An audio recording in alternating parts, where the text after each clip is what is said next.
Oh, we're live. You wait for the script. There we go. Okay. Good morning, Senate Agriculture back in action. We're going to spend some time with a CAFO stakeholder group. I want to just kind of tee this up a little bit, and then you guys can all tell me where I'm right or wrong, which I'm fine with. I just want to make sure that we get out of this meeting what is important to you folks, because you are who we work for. So I think we've done a lot of work with CAFO. We have, I think we passed some legislation last year that was helpful.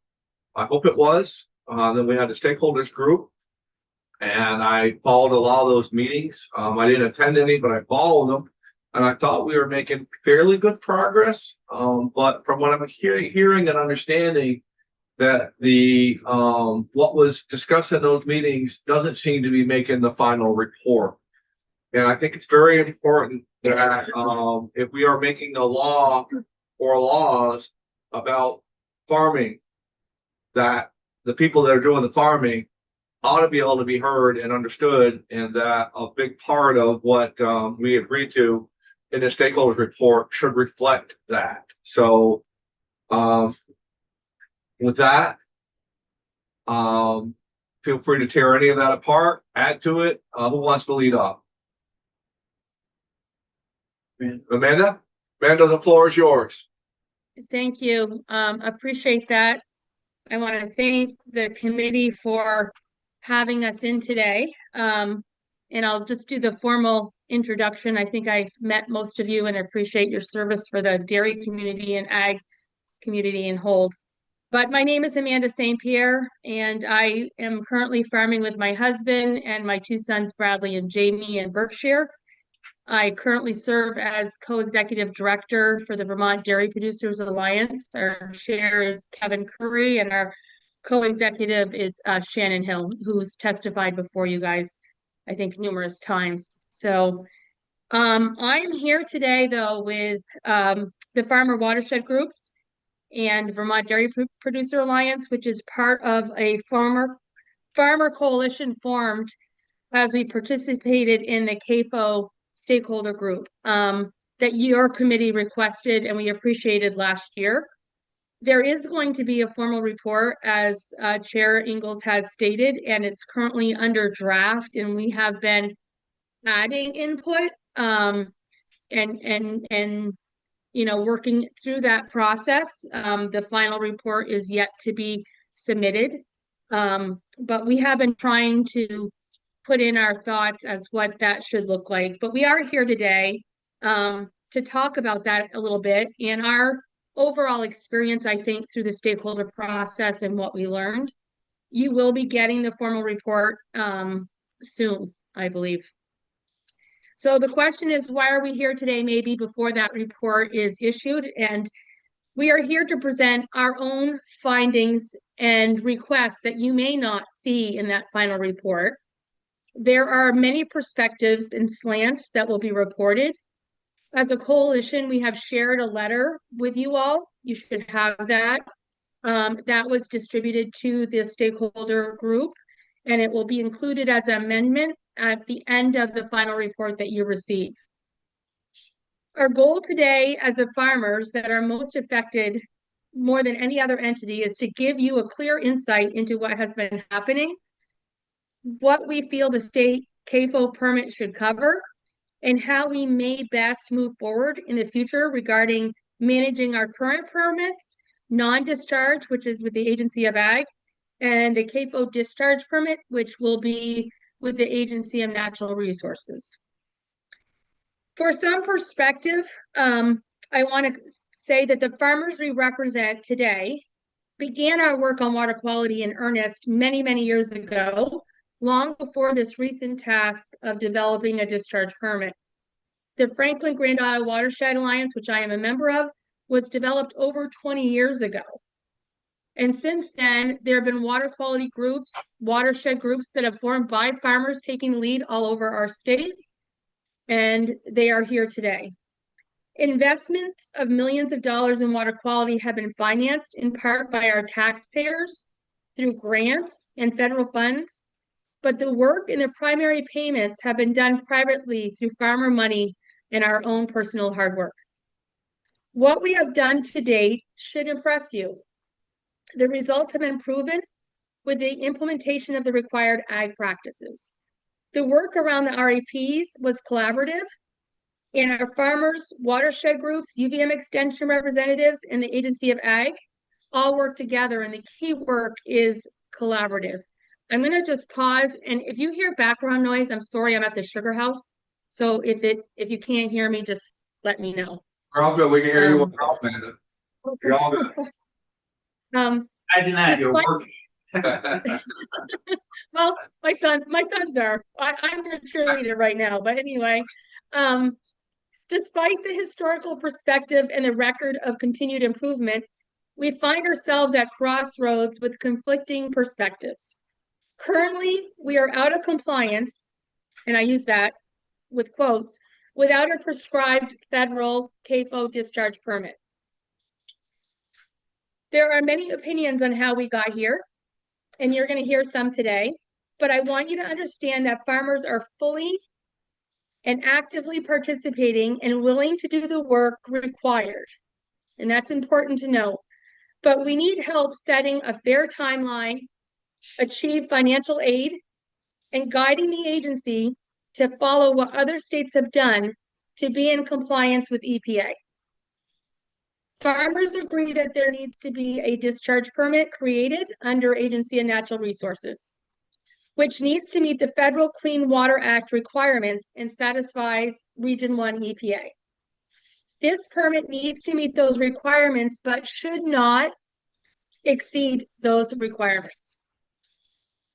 The required ag practices, or RAPs, are the most stringent of regulations, as any of the states we heard from. Dairy states including Wisconsin, Colorado, New York, and Maine. This already puts us at an economic disadvantage. Over $1 per hundredweight of our pay price in milk is going towards meeting those standards. So if we're getting paid $18 a hundredweight, $1 goes towards water quality practices and infrastructure. That leaves us with $17 a hundredweight to run our dairies. I would like to point out that our farmers were the only ones included in the stakeholder group without legal representation. The petitioners are all attorneys by their own admission, and both agencies have legal counsel. So you're wondering, why is the lack of legal counsel important? Legal counsel would have been able to interpret the insertions of legal requirements in state and federal law. Similar to your legal counsel that you have that comes into your committee, Michael Grady. It would have helped us ensure the language choices that will be used to trigger a CAFO discharge permit, assist in developing due process for appeals and inspections, and create pathways for farmers to recognize areas of concern prior to becoming a violation and define ways of funding what those requirements of new infrastructure would be. In New York and in Wisconsin, as the dairy industry, they use their own legal counsel to participate in the development of any new regulations or agencies' oversight. We were able to get legal counsel after the stakeholder process had concluded, and we will be working with them moving forward. However, in this late response that we were able to get, we were advised the following, and I think it's really important that your committee understands this. The Clean Water Act is under revision currently, and it's open for public comments. It has not been made final. So this Clean Water Act that we are trying to create a permit for has not been finalized. And since that's the case, is it the best use of the legislature and taxpayers' money to create a permit that the very nature must meet those standards, but we don't know what those standards are yet? It seems there is a lot of pressure to rush into rulemaking this summer prior to this federal process being completed. We feel that the state CAFO discharge permit should not reach beyond those EPA that EPA sets. With the timing of this revision and the delay of the process, we question, and our legal counsel questions, whether we can do that before we know what those standards even are. It is imperative that our state CAFO discharge permit is in line with the federal Clean Water Act. In closing, as you have a lot of folks here to testify, I want to personally thank you for always welcoming us into your committee and for your time and attention. We are the farmers whose industry depends on wise and thoughtful regulations that will meet this federal requirement. That is why we are here in the first place. We did learn a lot through the stakeholder process, and we would like to take that knowledge and use it to develop a workable and effective and sustainable CAFO permit for Vermont. Thank you for your time, and I'm going to yield it to my counterparts that are here to testify. Well, I just got a couple questions, if that's okay. Yes. Who's driving the rush to finish the permit? And that could be the legislature as well under a timeline. And if that's the case, well then, you know, we are the legislature, so we can hopefully make adjustments to that. But who's making the push to get this decision in before the EPA makes their final adjustments? Or are they not? They're just not aware of it. And so what's describe that process a little bit more for us. In my understanding, and I'm not in no way a legal expert, but in my understanding that this process started prior to the change in the administration, and it's been pending. And prior to that, there was a lot of like back and forth, and this needs to happen, which got elevated to you guys and the petitioners making some kind of a suit. I don't know if it was a full lawsuit or a claim to EPA that put pressure to get this done, but that was all prior to the change in administration. And at that point, there wasn't a reopening of the Clean Water Act. But since that happened, because, you know, time continues, nothing stands still. And so since this was all in progress, we've had a change in administration, and they reopened the Clean Water Act, and it is open to public comments. So that, to me, should change the process of what we're trying to do. We have come a long way. We've had a lot of conversations. We learned a lot of information. But if we're in the process of writing something, I think the Agency of Natural Resources might need a new timeline from the legislature that they could potentially work towards writing individual permits if necessary, and wait for the finalizing of this Clean Water Act to do any formal group permitting. There's just a lot of, in my opinion, still questions to be had that are very, very significant. One is, what are they going to use to trigger a CAFO permit? There's a lot of discussion. You'll hear about that today. So to answer your question, I really think it's a timing issue that this got started, change in administration on the federal level. And now we're at a point where we need to reflect as our state government, what is the best use of taxpayer money to get the best type of program, you know, created. Thank you, Mr. Chair. Amanda, good to see you. So there's three people that you're actresses and actors now. I've seen you in the videos with the Monument Farms, and you did some great work, Walter and Brian and Amanda. And I look forward to like the next one. It's like a series of really, really well done videos. Thank so you. Congratulations. I guess I'm confused. We've got a letter from the Department of Environmental Conservation that indicates the report is not due until 2036. And I don't know if that's a typo or if it's supposed to be at the end of this month, which I assume based on the nods I'm getting, this must just be an error. But the last line in that says 2036, and I'm thinking, well, what's the rush then? Well, yeah, that would solve all our problems. Okay, anyway, the other day, I think it was last week, we had Brian Redmond in from DEC.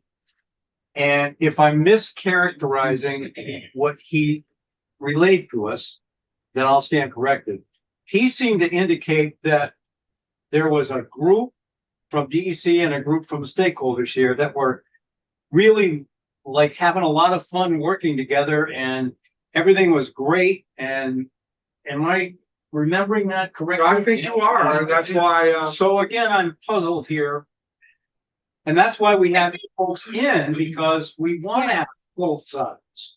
Yeah, I think I'm not gonna, I mean, I do think, like, first of all, I'm sitting here today with farmers that worked with the petitioners. Now imagine that, okay? We are working through some agreements with the petitioners. We are willing to sit at the table and work through some really tough issues, right? So there was a lot of, like, I think, big steps taken, and we had a lot of great conversations. Honestly, the best conversations, and I'm not trying to be disrespectful, but the facilitator asked the agencies to step outside the room, and the petitioners weren't there, and it was just the farmers.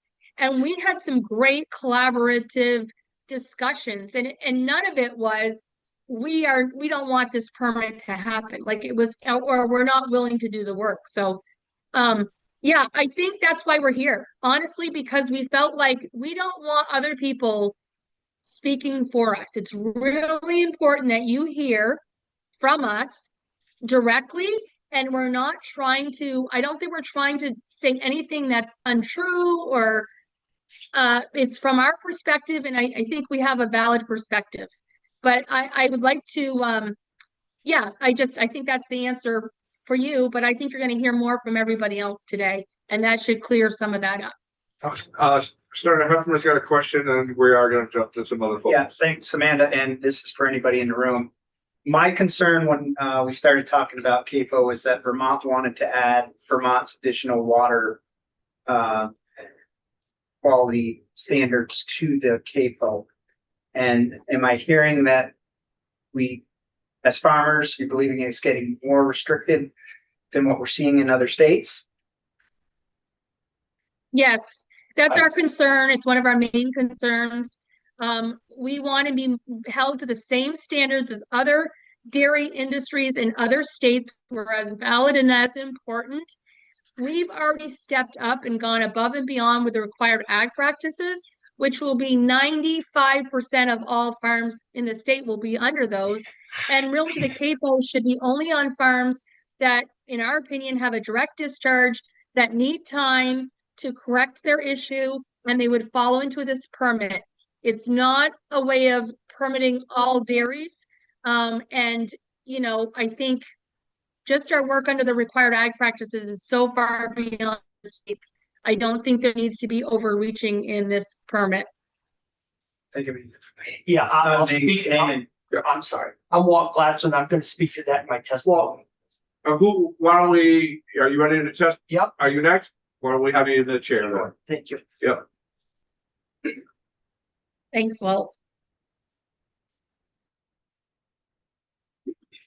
So I'm Walt Gladstone. I farm in Bradford, Vermont with my wife and my two sons.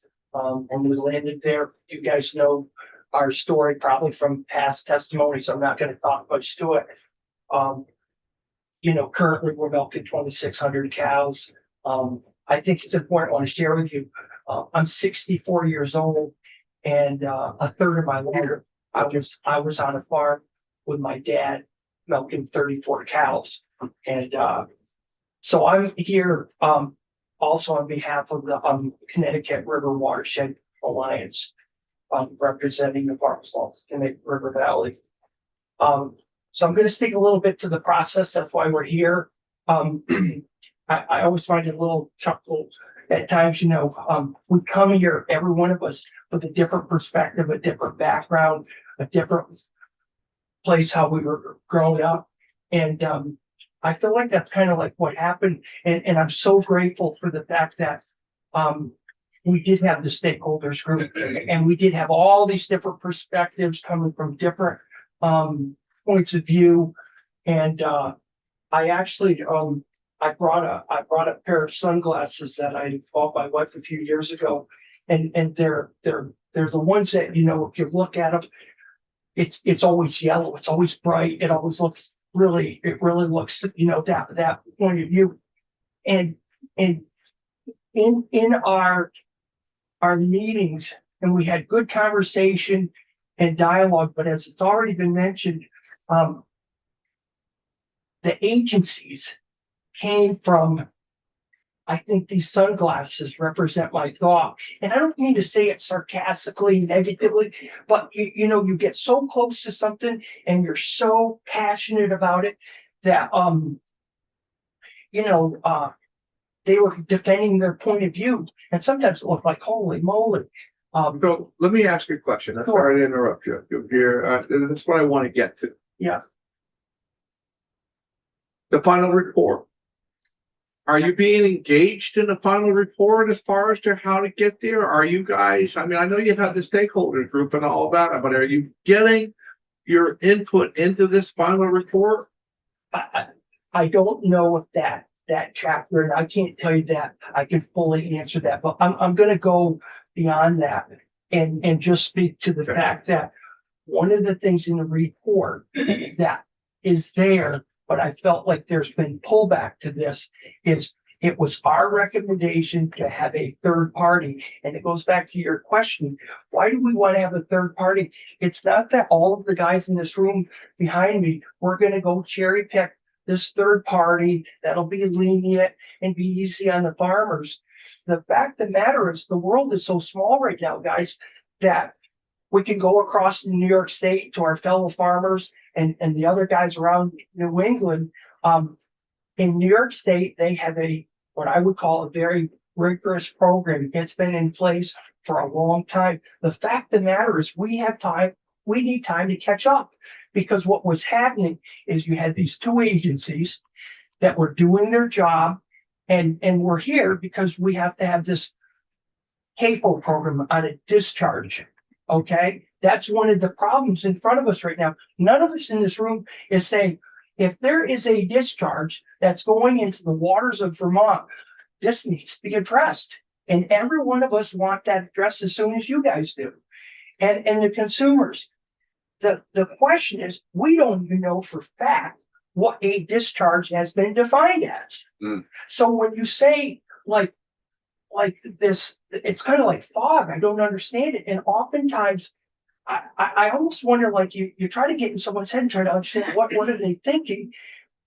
I don't know if they dare tell us. And like, because what are the retributions? And so we all know you need to have a discharge program. And then they're stating that up. We totally support that.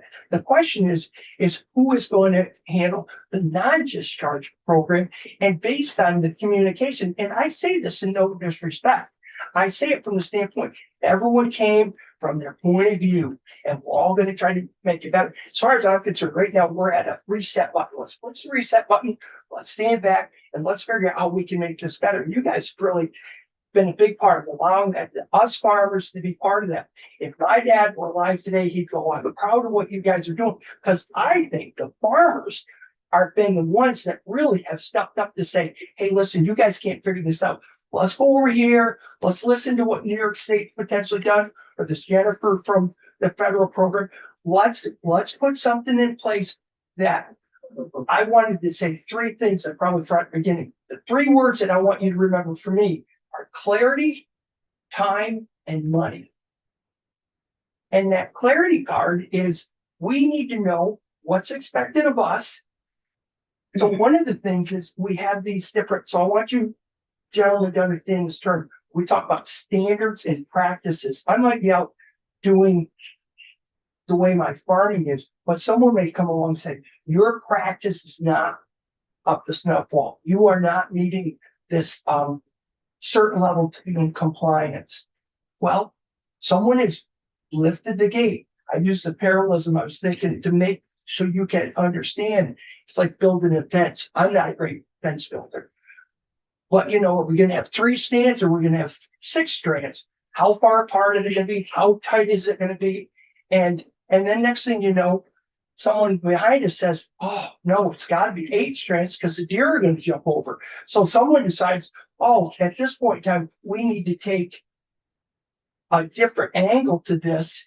And who's to pay for that? Every time we lift the bar, who's going to pay for that, and how are we going to do this? So my 2 points that I wanted you gentlemen to fully understand was third party, so we can all kind of get clarity to, we're all looking in the same direction. The other part is the stakeholders group, because, it's funny how those people like, well, once we get there. Well, this is not a get there. This is a moment in time, and it will change, and we need to continue to evolve. And as the world changes, so this stakeholder group is critical. And I think it's very important for you gentlemen to have us part of this. Last thing I'll say to you, which is very frustrating from my perspective, is this is all about mitigating risk. We're talking about clean water, but sometimes, are we gonna set the fence? Are we gonna live in an incubator? We sent guys to the moon the other day. They went around the backside for a period of time. We had no communication with those people. That was risk. And sometimes the risk that someone's deciding that we need to corral on our farms, it's going to cost hundreds of thousands of dollars. And you've been to my farm, different people have been to my farm, and it's like, this is really a problem. So I appreciate the fact that we're here to be part of the solution. Well, I'm gonna say, and we're gonna have Brian come up for a sec. I will say this. The hardest part ever in my history of dealing with farmers, it's been a long time. I've dealt with farmers my whole life. I'm very proud that I have. Is that we could never get to this point. We could never get farmers in the same room. If you had 15 farmers in the room, you had 20 different opinions. And I think that we're past that. I think that we're in a point now to where farmers are coming and they're showing up. We had a farmer, and maybe that farmer's in this room today. I can't remember, but it said, it's been 30 years since I've been in this building, and I found out that I should have been here a lot more often than that. And I think that is the most important thing that we can say at this point in time. Thank you. So one last point. Yes, sir. It's interesting too. It's about farms, and I think we got to step back and start ask. Are we going to define people by the number of cows they milk? Because I don't know who. I've got more questions than answers. Why would we decide to have this group of farms? They're going to be on a every year schedule of inspection. These guys are going to be 3 years. Why wouldn't we start out with, we're all going to be on a 3-year schedule. We're going to say who's got the most problems, and then let's visit those guys more often so we can help those guys get their farms in shape sooner. I think this whole thing, we need to step back and really look at the whole picture. Thank you. I brought this not to drink. Pump the brakes on everything we do here. I brought this not to drink, because I wanted you guys to tell me whether it was half full or half empty. That's a wrong building if you ask that question. Thank you. Okay. I go ahead. Yeah, come on up. Yeah, so. Tim Cahart, farm in Addison, Cahart Brothers, with my parents, semi-retired, my brother, my daughter, my nephew, and other family members, co-chair of the Champlain Valley Farmer Coalition with Brian Kemp.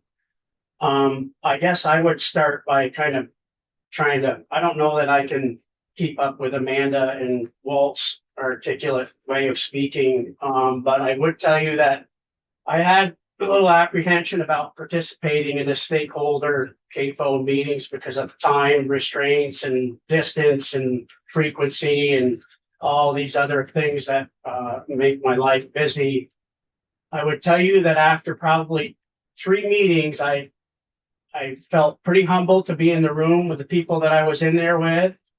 I felt like honored was another word that comes to my mind, to be in the room with all the other farmer members and agencies, and later to come in the petitioners.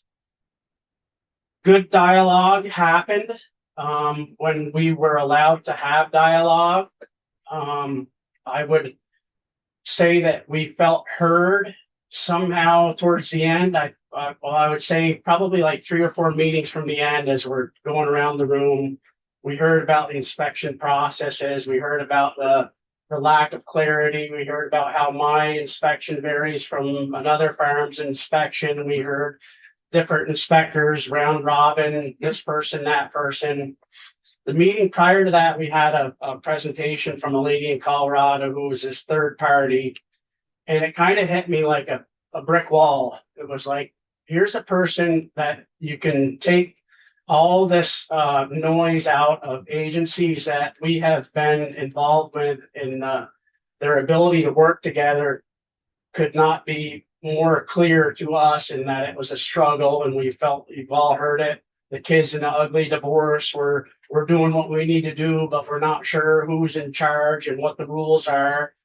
It felt to me like it was a no-brainer. There needs to be an independent party that comes into our situation and is a way for us to gain trust between the Department of A&R or DEC or whatever you'd like to call them, and a way for us to gain traction, to gain footage, to gain years experience working with one another. And I think it was a few days later, the watershed group started to talk about it, and it seemed like it had some buy-in and some momentum, and there was resistance from the Department of A&R, and that, said it can't happen, won't happen. We need to use resources that exist in the state, because I think it was because of union requirements or what have you. I don't know. Just felt it was what I think made everybody feel a little bit more comfortable about this uncharted water that we're entering. I hope, not that I hope, I think that the reason the farmers in this stakeholder meeting are a little bit upset is some of the wording of how that third party transition is going to happen, and the ability to dictate what their involvement is in an advisory role or in an inspection role, or what is the role. The reason that it hit me so hard is because we operate in multiple states. So Department of Transportation, I think that we're looking for clarity. Walt hit on it. There's a book of rules that's this thick that state the rules, and you can have an officer pull you over one day and he can interpret these rules one way one day, and you can have another officer stop you another day and he interprets those exact same rules a different way. It's extremely hard to operate a business under that description, I guess, or that unclear water. So it just took away. I feel like Vermont's a super small state. We're all connected in one way or another, be it relationships, neighbors, friends, family. We're all kind of, so the third party thing felt like a real way to kind of push that noise away and have it be someone that we don't know, that doesn't know us, that has clean water standard acts in front of them, that's black and white. There's not the potential for a risk, or the life that we live of, there's a piece of sawdust on some cement there that could travel to a ditch. The risks are up for us to manage. I understand what they are. We know what they are. We're surrounded by them every day.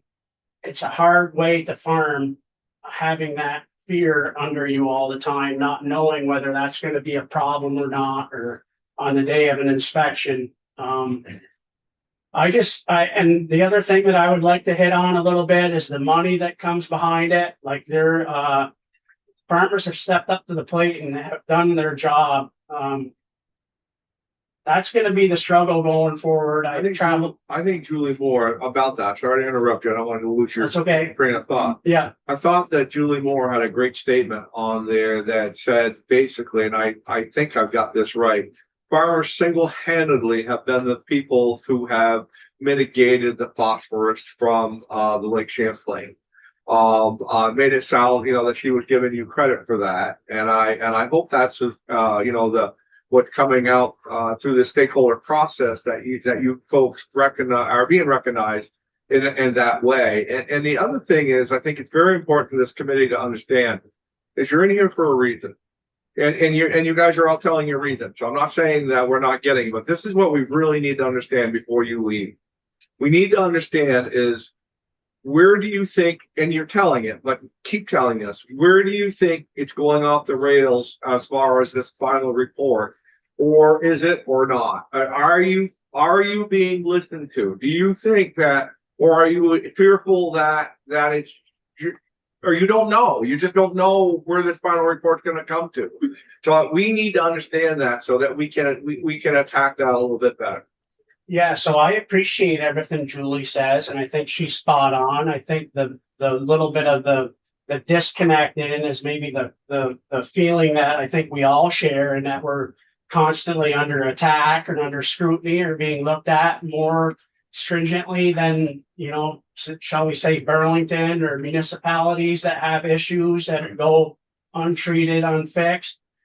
Ultimately, every single Vermonter has a piece in this game, and we need to be supported for that. There needs to be, you can travel to New York, you can travel to Pennsylvania, you can travel to Maine. They all have things that support their farmers. New York, 20% investment tax credit. Boy, talk about a disadvantage here in this state. Kind of goes the other way. Just kind of stinks being in that microscope when all you want is your family's business to succeed. I think that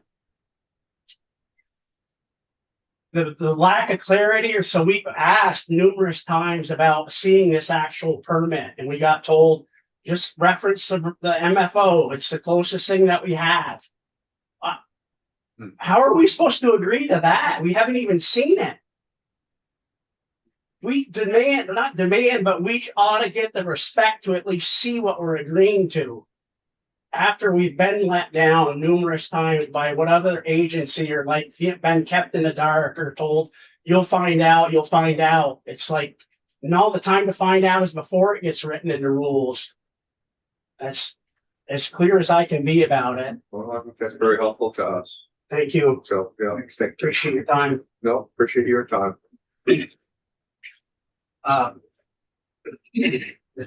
Thank you guys, for doing what we do and allowing us to be here. My name is Keith Sprague, dairy farmer. Happy birthday. Oh, how do we know that? Have some M&M's. Oh, word gets around. Thank you. 55. For sure. Yeah, so I hear, I think 3 times, Senator Engel, you've spoken of, bring this back to the stakeholder process and the report that you guys eventually, I assume eventually, when it's on your desk and you digest that. So my comments here, which I wrote on some index card last night, before I went to bed, all stem from the stakeholder, the stakeholder words that we put together that has not been landed on this desk, but will. So I think it's important that I'll touch on those. But there's a backstory here that I think is going to help digest some of the questions that I've heard asked in between. So I'll try to paint that story and then try to directly answer your questions as best as I'm capable, and hopefully that allows you guys to do your job to the fullest, to be better of all places here. But so everybody spoke of the stakeholder process, and it was extremely rewarding and helpful and honored, as Tim said, and Amanda spoke very clearly of it, as did Walt, and I feel the same way. And so in those first sitting downs of that process, it was very, very clear. They asked us, everybody in the room individually, what they wanted out of this. And so there, at that point in the room, there's the agencies, and then there were the farmers, and then the TSP, which is a technical service provider. So that's like an agricultural consultant business that we hired to help with our nutrient management plan, and they do a lot of our field mapping. So they're a real key part of these factors. Anyway, so they were in that room, and the number one thing that everybody wanted was clarity out of all of those groups, as far as farmers and the TSP people. It was overwhelming to that. As these meetings went on and so the number one thing that first had to be decided is, are we Are we wanting A&R to take over everything? Or are we wanting the Department of Ag to stay on in their capacity as they are now, and A&R to just take on the discharge permit? And so those things were being decided. So the very first thing that we needed to know was the definition of what's a discharge? What's the definition of discharge? And so that was asked on the first day. And so as those meetings continued on, we were told that we would hear that. It was also clear that if we're going to get somewhere, we wanted this report to you guys to be through the eyes of everybody that's going to come at you behind the scenes here, the petitioners, the agencies, and the farmers. So it's important. Why are the petitioners not in this room? So we were open armed, a ball of nerves. I'll never forget that meeting that I went into, and I was like, didn't know what to expect. I had no idea. I mean, it's just like you're inviting the lion in, or you're inviting the wolf in, and we're sheep. You know, I mean, that's kind of like the mentality. And so, and do you know what the very first thing that the petitioner said was? What they wanted was for us to do nothing different as farmers. They wanted clarity. They wanted clarity. So we have the TSPs, we have the farmers, and we have the petitioners that wanted clarity. So then you spoke of all these other states that we dove into and figured out how their system works. And we saw their systems, just like the state of Vermont, or what's being proposed with the A&R and the agency work, and it works beautifully. There's ones that they're struggling in this. So it's no perfect system, but the majority of it works. And it can be in several different stages. So whatever is being proposed has the potential to work, very much so. So one of those meetings, the EPA was in-house. I mean, the due diligence that went into this process is just flooring for me. But so the EPA came, sat and visited with us this entire time.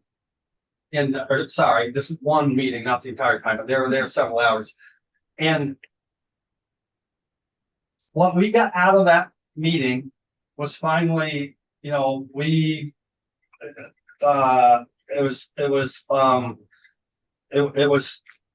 was them answering yes, no, or we'll get back to you on that. And then finally, by the end of the meeting, they were in beach clothes with sandals on, with a drink, sitting on a lawn chair. And what their response to us is we are in this room today because there's two agencies that are not doing their job the way that we see that it should be done, and there needs to be clarity. So we have all people in this room that have spoken on the terms of there needs to be clarity. Meanwhile, we're well into these meetings. The discharge thing has been brought up several times. We do not have a definition in the middle of these meetings. So we're building we're building this report for you guys.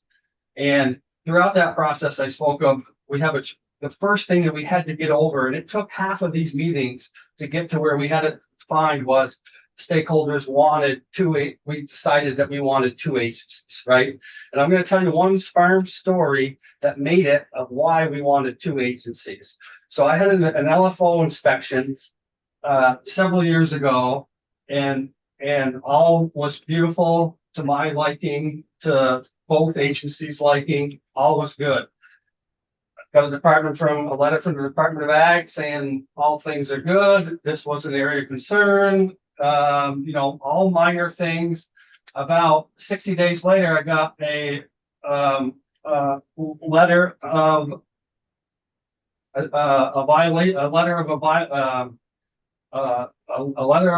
attempt violation, or from A&R.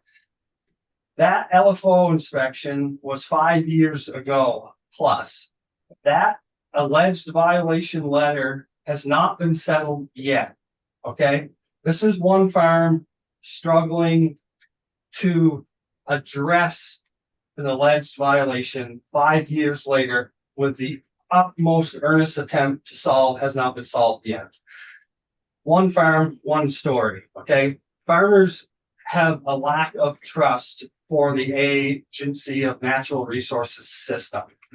That is why there's still two agencies. You're gonna see that in the report, that there's two agencies that have chosen. So again, we're still deep into this, and there's things that are in this report that you're gonna see. And what we are concerned about is the fact that the report has been maybe written softer than we would like it to be written. And so that's why we're here today, because we want to emphasize some of these points. And so, you know, one of them, and you've heard several times, is this third party. And so clarity is at the utmost, as you've heard. And then it's without a third party, we're scared to death that there's not going to be clarity. We just feel like this is so important. So you're going to hear it, I think, again here anyway, I'm sure, and I'm sorry to repeat, I won't drag into the You're doing fine. And then the other that you're going to see in this report is compliance over discipline, if you will. And so instead of like going and looking if they're, granted, we don't even know what a discharge is. I mean, we all sit here and we know what a discharge is, right?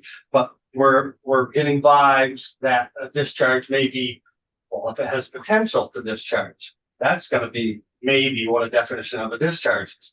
That totally changes everything. I mean, it's like, I mean, I'm sorry, can you define what potential of a discharge is? Exactly.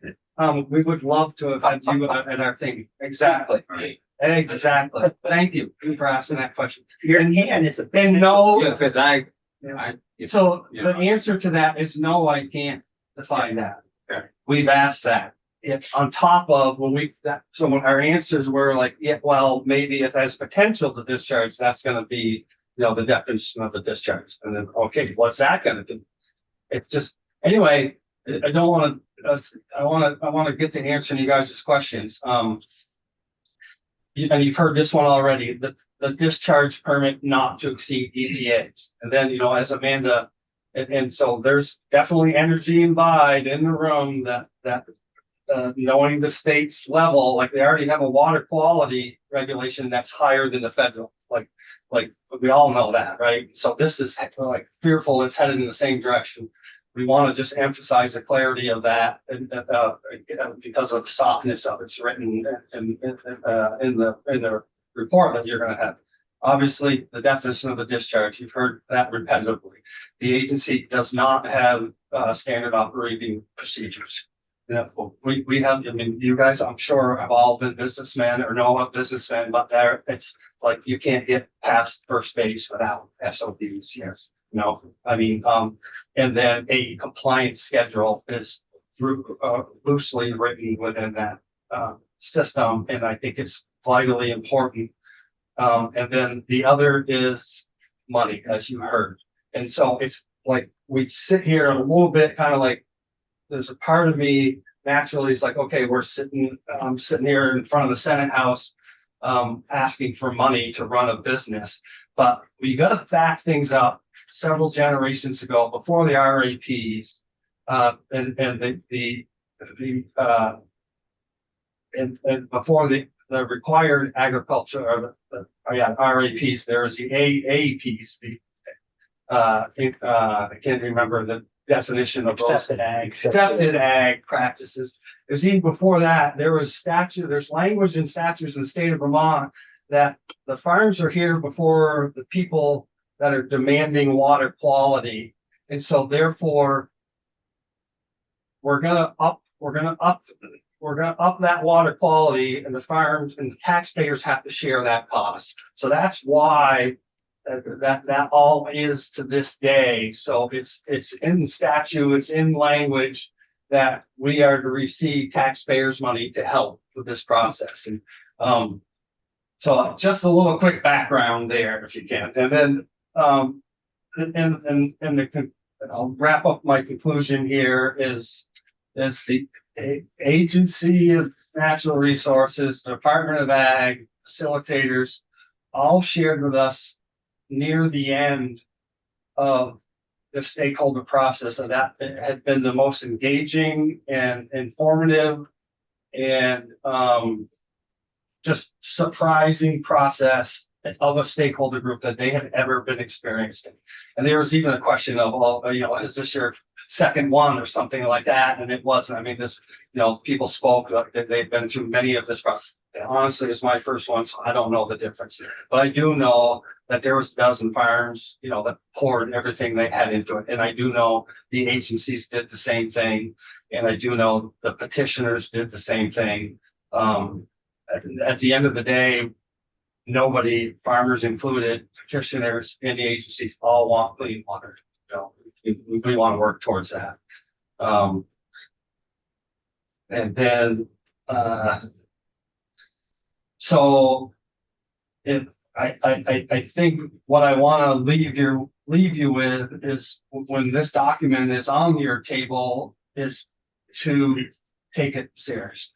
A lot went into this, and not that I suspect maybe others don't, but I do know, and speaking personally and from what we've been told, that it seems like it was heavily respected and whatnot. And then, so we're just fearful that it's a slighter, softer version may end up here on this desk, or there may be other. This is what I want. I want this report to come out and to feel that, and to have you folks come back to me, to this committee, and say, yeah, that's what we agree with. That's what I want. And I want to make sure that you folks are feeling that that's the direction that this report is going to come back to. I'm feeling a little bit better about it. But I think there's still a lot of apprehension, because you guys, yet the simplest of terms, that nobody's been able to define to you what the simplest of terms of what they're trying to solve. And so that's where I'm nervous. That's where my rub is. I want to make sure that when this report comes out, and I thought it was very important to get you in before this report come out. Because it's awful hard to change words once they've been written down and say, boom, here it is. We appreciate that. Because we are going to talk next with the people that are doing the report. Well, I appreciate that. It's interesting. I've never been part of a stakeholders group. Of course, we run our businesses. We have stakeholders groups every day. But I guess why I feel like it's so important that everyone gets a chance to talk to you, and you ask those questions, you really try to understand it. Because with the stakeholders group, I don't know if the stakeholders group has so many different opinions. On paper, does the paper say, well, I think this, but he thought that, but this? I don't know if this paper, when it's all written, it's all done, that we all come to the same decision.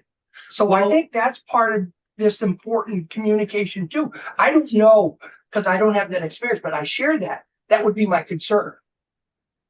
Yeah.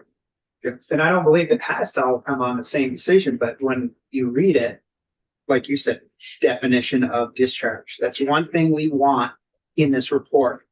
It's So it's not there. defined. And that's something that I hope the chair pushes up, that, hey, this is something your stakeholders are asking you for. Oh, and clarity, that came from everybody in the room. If this report isn't got clarity in it, Yeah. it's not I a see good. Amanda, hold on. Yeah, I think Amanda could add something to this. Yeah. Amanda, go ahead. So I want to make sure we get the other people in to testify. And I think one of our goals today was to share parts of what is going to be required with a CAFO discharge, just so you have a baseline of what is going to be required. So you're going to hear from Jonathan Chamberlain about that a little bit. And Brian and I have been working on behalf of the Farmers Coalition, adding input to the report through the facilitator. And I know the agencies have been adding input, but it is not going to be a definitive report you'll be receiving.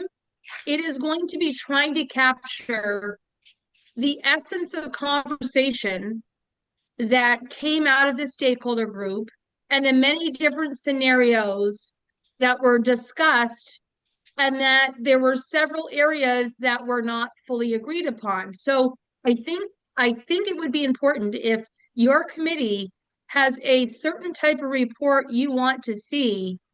I think that it would be imperative to have that discussion, because the drafts that we're working with are like a time capture of what we discussed, how we got there, and there's several different options on the table, okay? But should And should what- the report, Amanda, have a conclusion?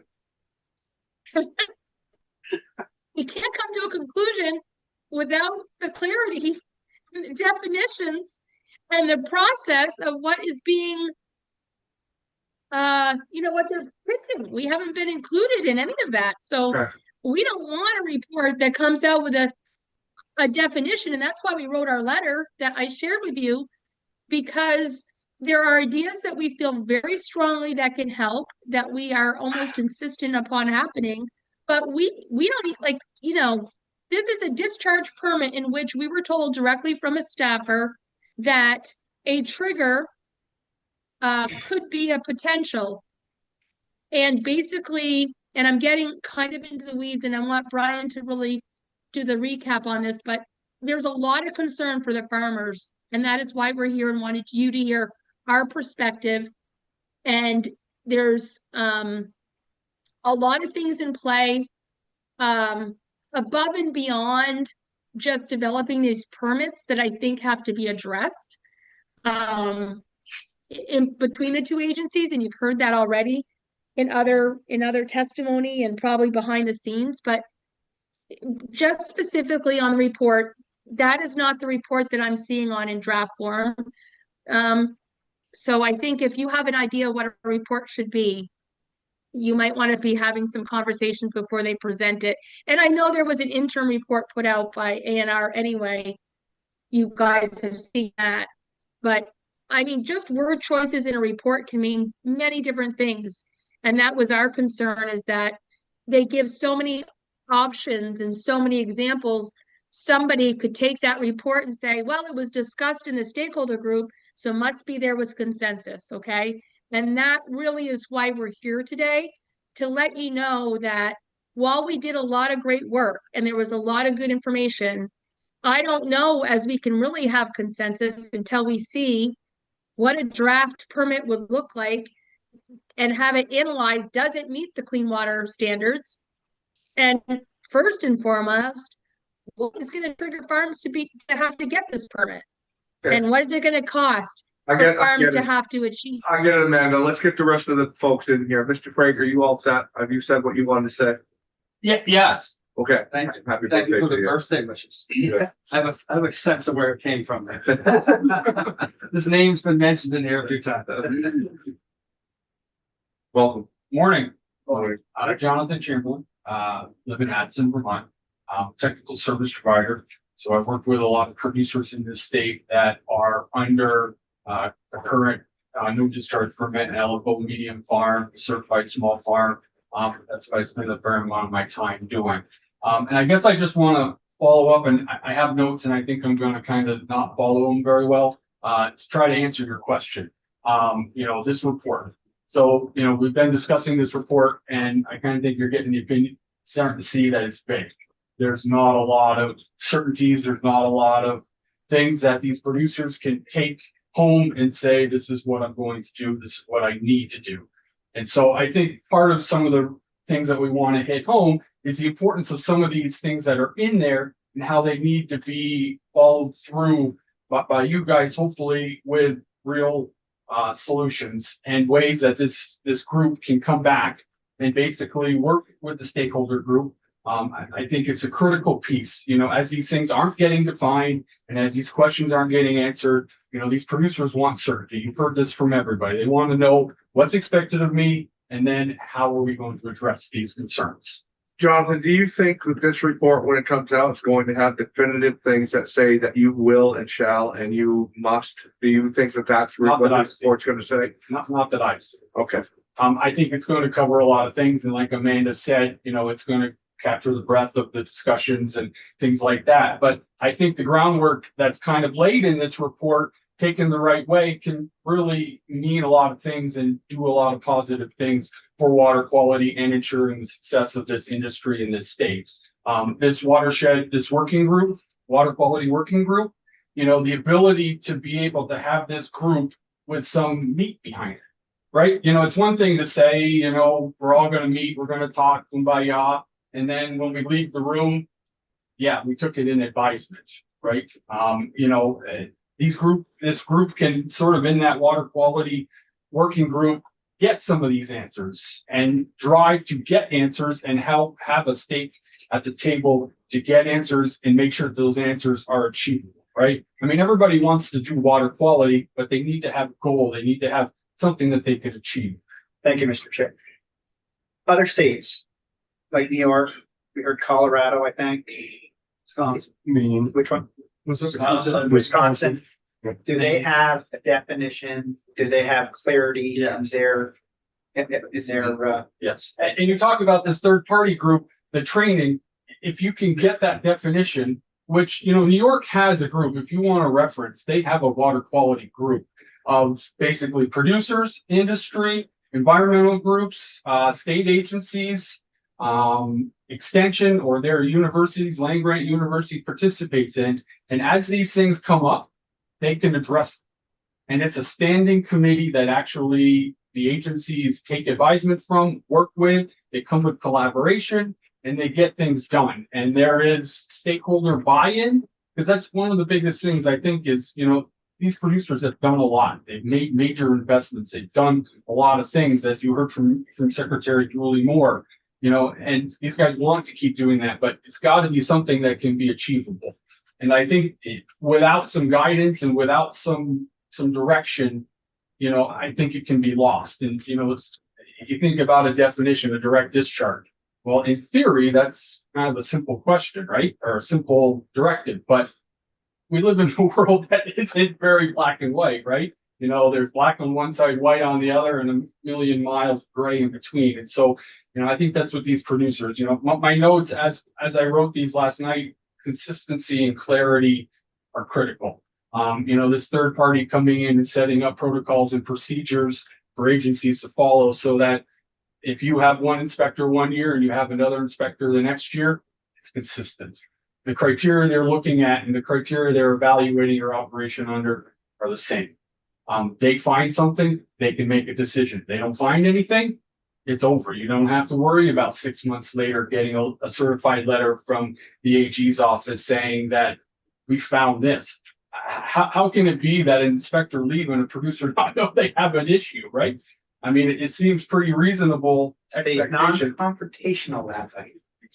It's like getting a weight ticket and they send it in the mail the next 2 weeks. Because It's not 2 weeks. they love it.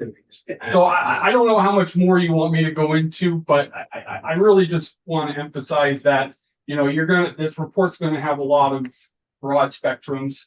And I think these guys have really sort of hit on, you know, that third party to come in and help give some consistency. And then this working group, I think, really sort of gives the ability to have and get some clarity that you guys are looking for. What would be If you're not gonna get in a report, you gotta get it from somewhere. what would right? be a failure of this report if it came to you right there and you didn't see it in there? What would be the failure? It would probably be those two things. It's the ability to give some consistency and clarity, and then to be able to address concerns and issues going forward. You know, it's, as we sat in the room at this working group, you know, we talked a lot about the big picture, you know, framework, the structure, and really when it comes down to it, it's the details that have some of the biggest impacts, like the definition. You know, that's a detail, but it can be in the world of the whole program. So, you know, are we going to solve all of that in this report? No, but it needs to be solved and it needs buy-in, and producers need to be a part of that. And I would encourage you to put major emphasis on some of those pieces. And what do you think that the framers of the report are looking? What do you think that their end game is when they issue their report? What do you think that their next steps are going to be? To be honest with you, the individual or the company that's been paid to write this report, I don't even know that they're trying to build consensus as far as to capture what the group's discussion and what their thoughts were. It really, in my mind, depends on what the agencies do with it after, particularly with ANR, how they take this report and then what you guys perceive it to be or needs. And that's why, that's why this group is here today, is to make sure you understand what's important to these guys and what they need from this report. And I think there's some questions as to whether it's going to be clear enough to give the direction that it needs. And I guess that that's the theme of where I've been trying to get to, and I think I'm getting there, but I just want to make sure that everybody has a chance to say it. The actionable part of this report, once it comes out, where does it go to after this? The actionable part of it. I mean, we got the report. Where do we go? I think they're asking people in this building to dictate where it goes. Yeah, I think that is true. I think, how do I say this? It's kind of like, I don't know, I've been growing pumpkins for 30 years. I don't know. Usually you want to include people that have experience in a certain field. That's why we're here and want to be part of this. It's interesting, these TSPs, I've heard this over time. Jonathan and these other TSPs that are working in our state, sometimes it's like, oh, you want to hear from the farmers? Holy moly, I know what's going on in my sandbox. And what my view of the deal is, I need to know what Jonathan's learned, because he covered all these other farms going over to New York State, these other states. It's really important to gain that information. So where does it go here? I hope that the thing that's interesting about this clarity, we could be signing up for clarity that we all hate, but that's what it is. Now we'll know. Yeah. And that scares us. But at some point, and I try to say this, New York State, as I understand it, through a TSP, not through me knowing it, but unless we had these farmers on one of our talks, it's been over time where someone came out with an inspection. They didn't really think that it had a lot of this goes back to having an engineer stamp on it. So now you got a stamp, now you're okay, but you still have to do the right things to stay in compliance. And there's been time and money to get there. We're kind of behind the 8 ball, as I understand it. We've been in this kind of world where, as I see it, the Ag Department was trying to do their job. They thought they were doing their job. It wasn't a discharge in the river, but then when they had one that was in violation, they handed it off to ANR, as I understand it. ANR, I don't know, they didn't get it done. They didn't file a CAFO permit. They didn't have enough staff. There's 100 different reasons why it didn't happen. Did not happen. So we don't know what this clarity is going to be. And like John said, the consistency, we just need to know how high the fence is and then who's going to help us get there. Because at some point, and this is a subject for another day,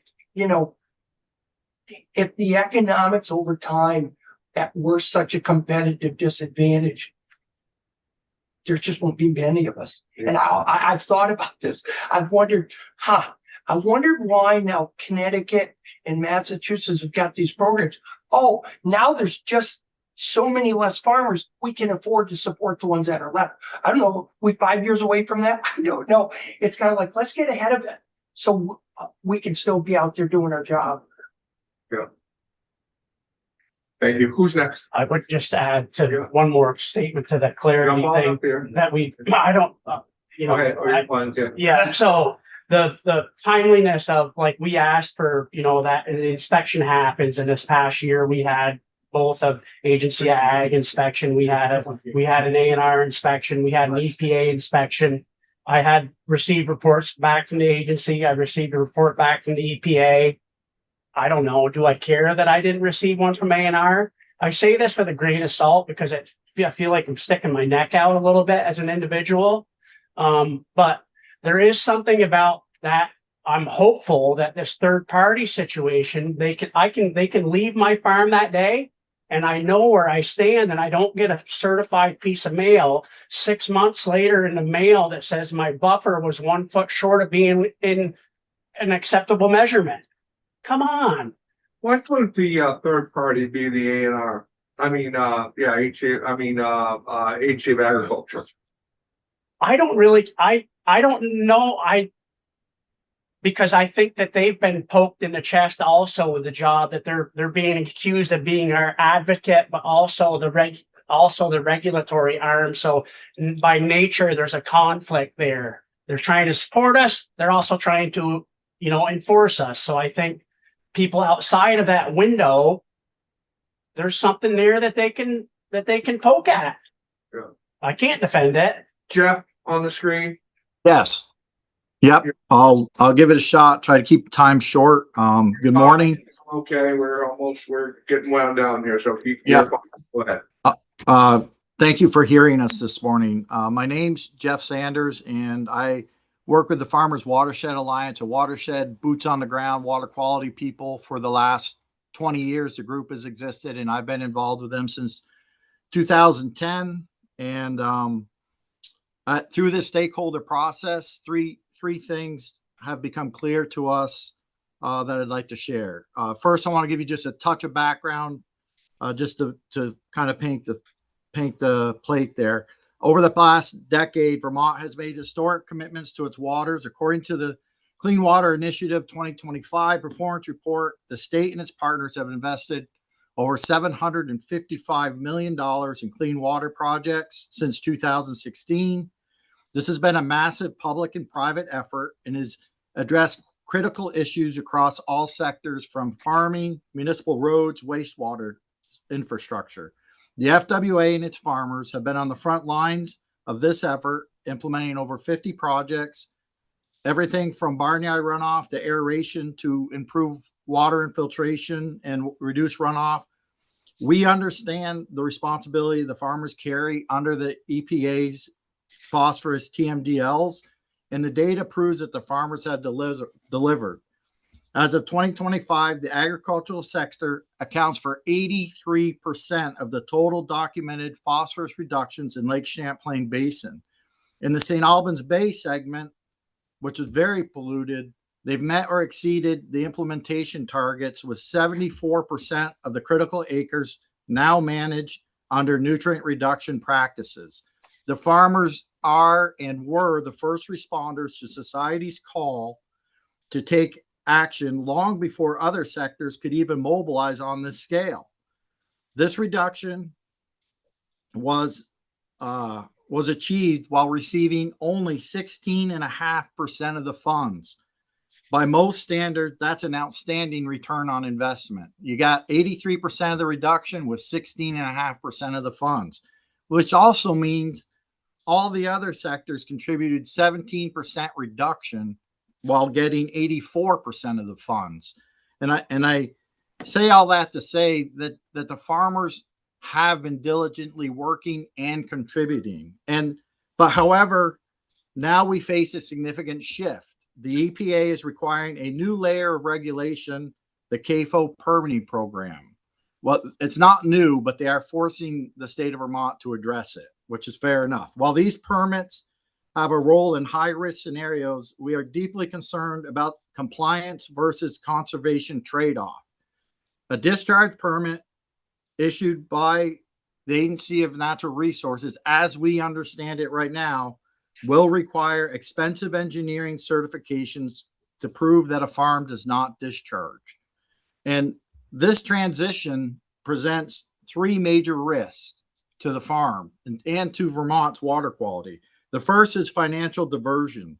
It threatens to redirect millions of dollars away from boots on the ground, practical projects into administrative paperwork that capture no phosphorus. So that's a net negative for water quality. Secondly, the infrastructure gap. Any new strategy to succeed, hold it, infrastructure gap. Vermont lacks the engineering capacity to handle the sudden surge in these mandatory certifications. So if you will, for example, picture a 20-year-old manure pit that lacks certification. Even if you could find an engineer to go look at it, the likelihood of them putting their engineering stamp on something 20 years old, it's not going to happen. How does a farmer get in compliance with that kind of a requirement, which is language in the current Clean Water Act. So it's not, that is in the language. So it's a very real possibility that this could happen. And third, like everyone else has said, is just the need for clarity. For any new strategy to succeed, there needs to be clarity and expectations and outcomes. Farmers need to know exactly what's required and what the environmental return will be. Ambiguity only leads to wasted resources and stalled progress. And this process hasn't really led to clarity on points like this. I think it's things that people want to work out a little bit later. And to sum it up, Vermont already has some of the most stringent agricultural environmental laws in the country. We're in the top 5 states. We're right there with California and Maryland. Maryland's got a huge poultry industry, very tightly regulated. We're right there with them. And adding more regulation doesn't mean cleaner water. It often just means more red tape. And from a boots on the ground water quality organization, we're going to ask the legislature to guide A&R in the rulemaking process that ensures that our agricultural landscape is strengthened. A good first step is to make that permanent stakeholder group, which is started, permanent, and give it some authority with respect to how their output is viewed by the agencies. And as a group, we need to prioritize practicality over paperwork and provide clarity to the farmers if we're going to make this go for another 20 years. Thank you. That's all I have to say. Thank you, Jeff. Any questions for Jeff? I don't have a question, just a couple observations. Are you going to be the last one, Brian? Yes. So, I'm not sure exactly why a farmer has to prove that they're not discharging. It might be a better situation, certainly for you folks, if the state proved you were. Just the onus should not be on the farm, in my view.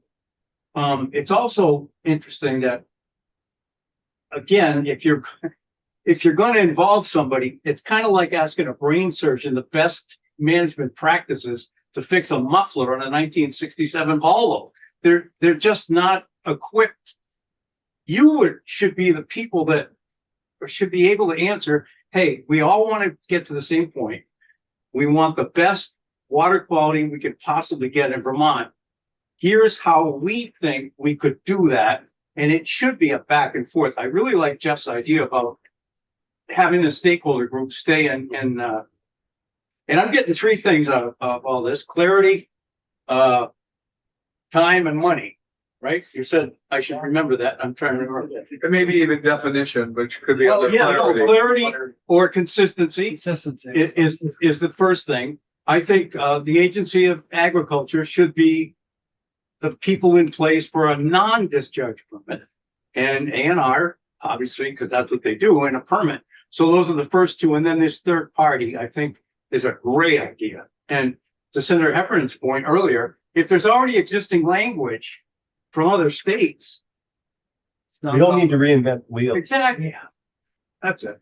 I would say that one thing that we've also talked about is a stakeholder thing actually being put in statute, so it can't be manipulated and thrown away in the future. It's super important. Yeah. The more vague it is, the more likely someone got up on the wrong side of the bed can do an inspection and it won't be a good report. And Senator Plunkett just had to step out to another meeting. He's not leaving or other than that. So Emma, I just want to flag too, because tell us who you are. Emma Schulweis with the Vermont Dairy Producers Alliance. This idea of potential. Yeah. I mean, anything could be potential, and it's a very slippery slope. And to Senator Hollmore's point, Very subjective. it is not fair to have the farmer prove a possible discharge. Anything is possible on these farms, whether it's a sudden burst of 5 inches of rain or snow. That potential aspect is extremely concerning. Brian Clough. Thank you. So I have a little strip, but it's been blown apart. And Wonder how that. I think you guys are all gonna wake up at 2 a.m. in the morning hearing clarity. I don't know. I think It's okay. and I'm gonna say again, yeah, so thank you, Senator Ingalls and committee members for bringing us in here today. We appreciate the opportunity. We appreciate the opportunity to have been in this CAPO working group. I have been in other stakeholder groups in the past, and I was a little reluctant to join this one because of the experiences I had in the past with some of the petitioners at the table. It was called the Dairy Water Collaborative Group, where Roger Albee and the other gentleman, Will Rack, started to try to bring the farmers and the petitioners together. Had a facilitator come in, had some of the petitioners look right across the table at me and Marie Audette and say, we're just going to have to agree to disagree. That's how that went. But you didn't have that this time. This time, we had a much better reception. We hope it's not smoke and mirrors. And I'm, like I said, I'm not really following the script. Others have hit all the highlights. We are responsible for the most reduction. We've been doing this for 10 years. So I went into this a little reluctant. I met with Julie Moore, with all due respect, early on. She asked me, why are farmers nervous about the natural resources? I said, Julie, we just don't know. We hear a lot.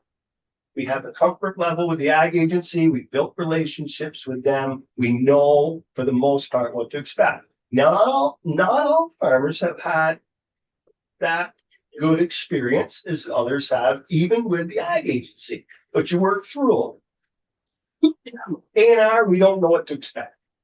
Some of the staff during this meetings from A&R, when questions were asked, would pretty much answer, well, that's the way it is. That's scary.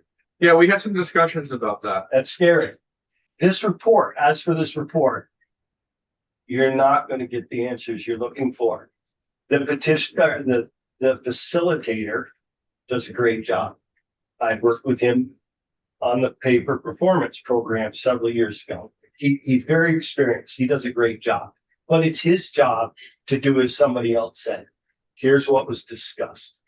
Here's this option. Here's that option. I think in the interim report, you've got 5 options listed out, how this would be managed down the road. That's scary. We, again, need that clarity. So a couple of us farmers got together and stuck our neck out, called the petitioners up and said, we want to have a discussion with you. We want to see really where you're at and what maybe we can come to terms with. So there will be an amendment with the final report of this type of agreement that the farmers and the petitioners came together on. And it was third party. And that third party is not just an advisement, which in the latest draft, it's the secretary shall use third party as an advisor. That's watered down. That's not what we want. We want to mandate third party. And that third party has 2 duties, in my mind. Train both agencies on the same level playing field. You're not going to inspect this farm different because you're from Agency of Ag or you're from the Agency of Natural Resources. Here is the template. When I used to manage Mountain Meadows Beef Farm, we went through third-party audits to sell the Whole Foods. When we had our audits, it was black and white, the same exact criteria from inspector to inspector. And you didn't see a lot of variations. They knew what they had to follow. That's what we want from this third party. And then, yes, as an advisory council. To your question, can it be held within the ag agency? I don't think so. I think there's that scrutiny already that Tim mentioned, that probably the petitioners and others, maybe even in the public sector, see that complicated, support system from ag agency and then the regulatory. But the third party would be neutral. There was a woman they brought in. It was mentioned earlier. She does EPA inspections. She virtually told us on the day of an inspection, if that discharge, either if it's some effluent from a bunker silo or whatever it may be from a barnyard, if it's not getting to the water, it is not a discharge. We cannot get A&R to say that to us. We keep hearing the words Well, if there's a potential, then most likely. And then in this report, there was some language, and Amanda mentioned, she and I have been going back and forth with the facilitator. The comments were made in that, and we got them changed, but I'm here to tell you that it said, well, just because there's not a discharge on that day, most likely discharges are happening, they're just not being seen. Now that sets up a stage for you folks reading that later on without us giving you our perspective. And unfortunately, LSAG, we're not going to get in to talk to them before the report. That gives that interpretation in your mind is already set. And a lot of times I think you said what you read kind of sinks in, you know, that's scary. We got that language tweaked and changed. It's a little more subtle. It's still there. But you're not going to get facts out of the report, unfortunately. And I think Tim hit it right. We're looking for the legislative body to help direct this with the understanding that it's far from being perfect. It may never be perfect. And that's why, again, to articulate the working group needs to continue. I know there's a bill being proposed on the House side. They worked with the petitioners to do it and to make the stakeholder group happen. Farmers and the petitioners it's being suggested to be co-chairs. The agencies can be there for support, but not lead it. They're there for support. So let me ask you about the third party a little bit. Where would you folks, not a loaded question. I just need to, I need to understand your understanding. Just so you know, when he says it's not a loaded question, expect a loaded one.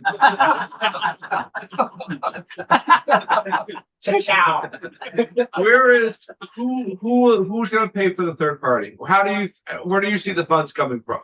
Give us a perspective of that, because that will come into play. State does. They're in that draft proposal coming out. It's listed how much money a year to pay for that third party. We understand that burden. It's gonna have to fall on the taxpayers.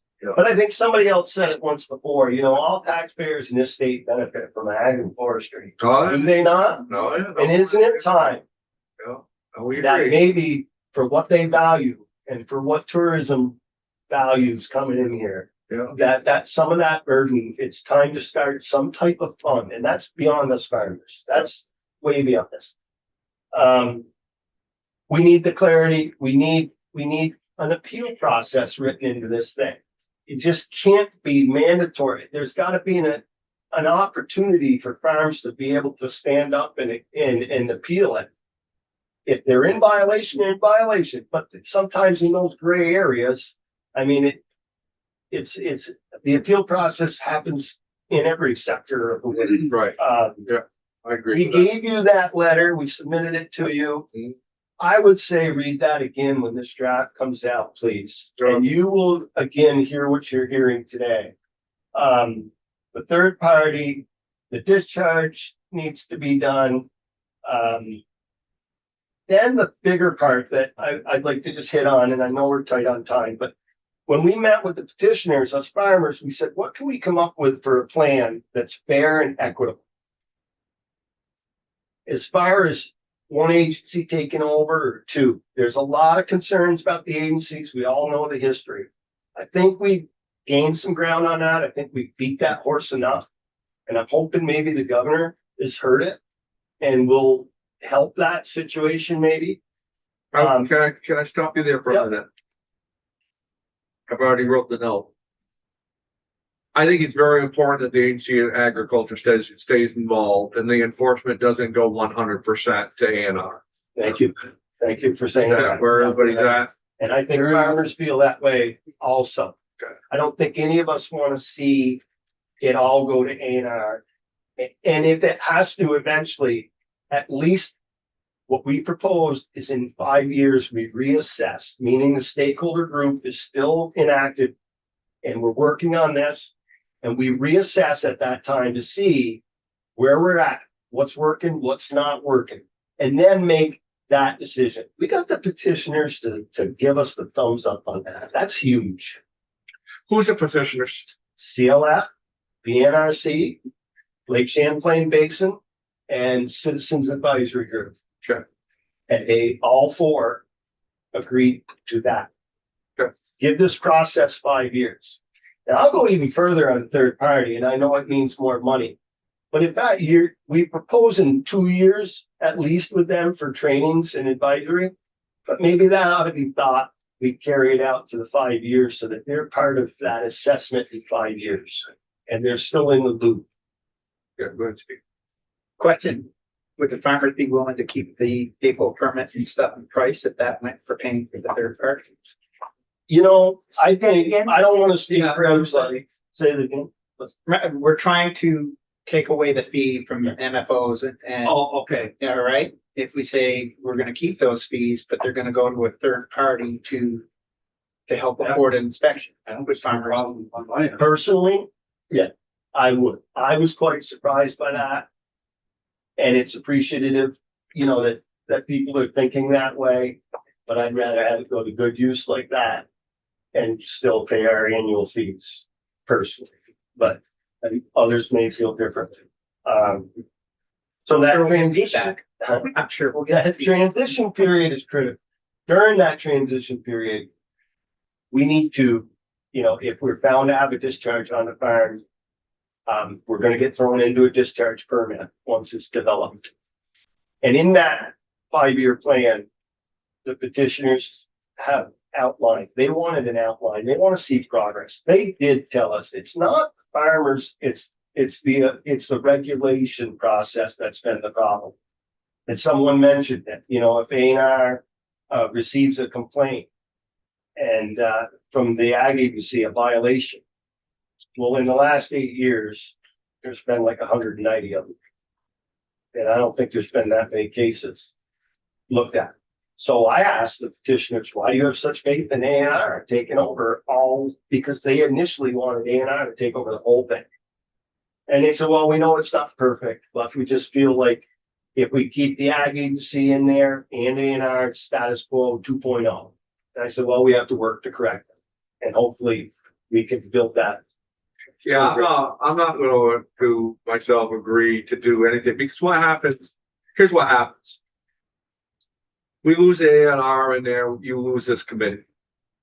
Yeah. And I think this committee has done a damn good job as far as to stay aligned with farmers groups, understanding too, you know, that we don't want you polluting and all of that as well. But we've been a realistic voice. And I think that this committee has shown future agriculture committees on how valuable they can be to farmers. And I truly believe that. Yeah. So you've heard a lot and we've, you know, Rob, go ahead. Yeah, you would mention that there's language to the farmers groups and the commissioners that's in the House. Where is that? oh, that language isn't in the House. That will be an amendment that comes out with the report. There is a proposal being written to help make the stakeholder group become in statute. Yeah.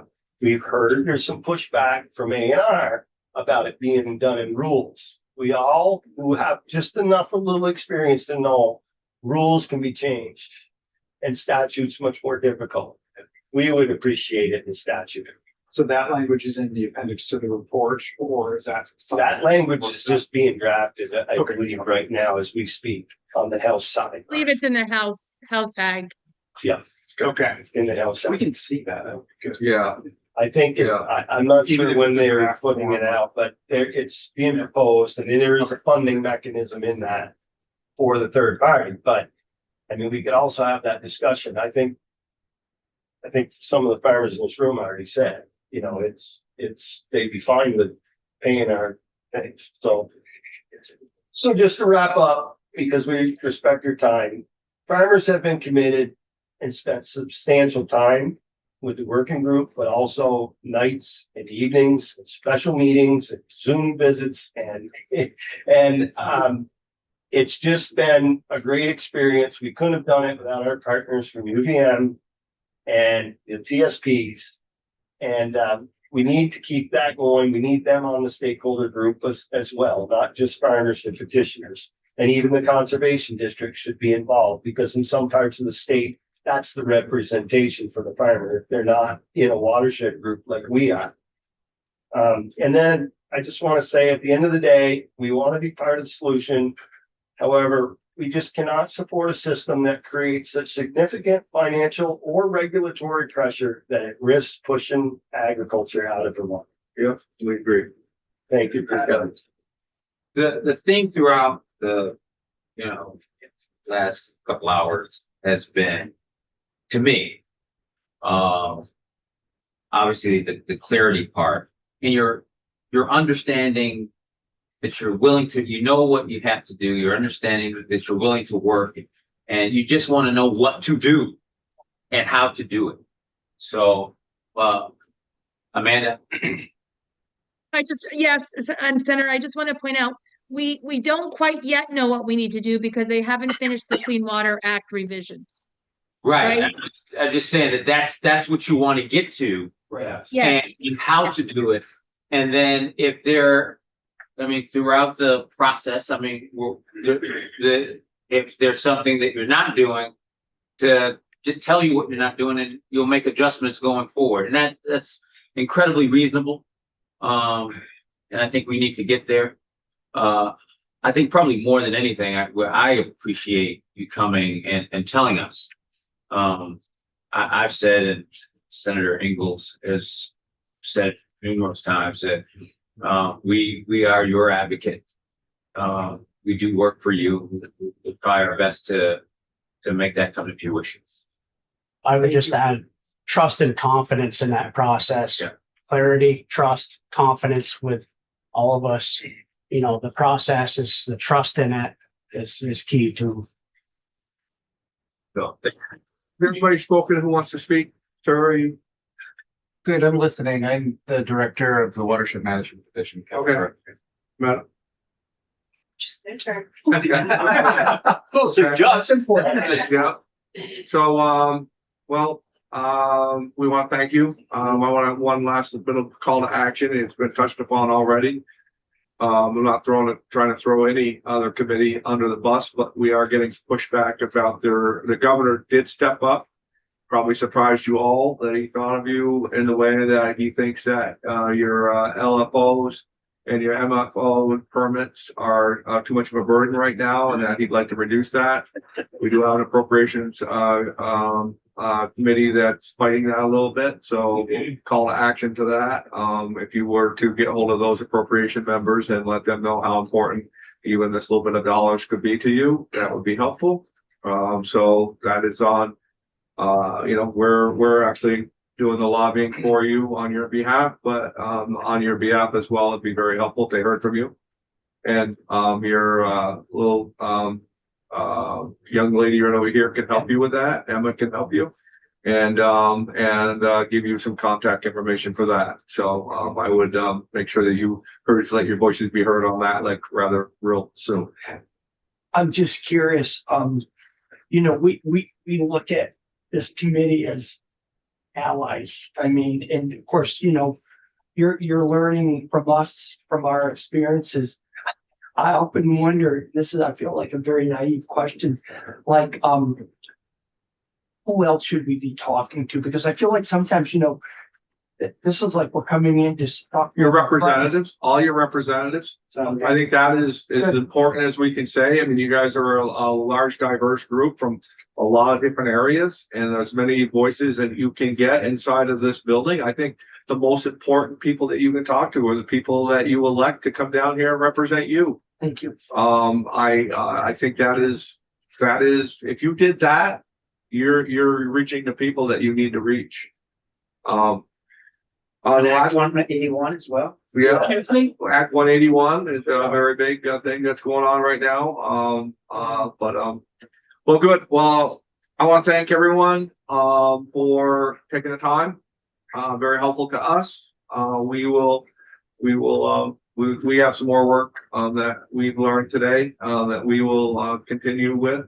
And before we go, customary, when we get a large group of farmers, we got to get the picture, man. So here we go. Thank you, senators. Yes, stay on the tree. We're gonna get a picture. No, she's, Oh, you can. Emma, where you going? No, I don't get in the picture. I take pictures.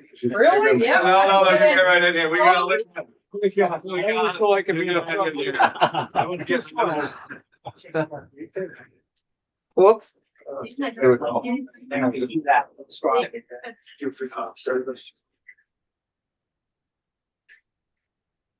Oh, wait, you know what? I have an actual camera in my bag. I'm gonna take some pictures of seconds later. Well, that camera helped my chin here.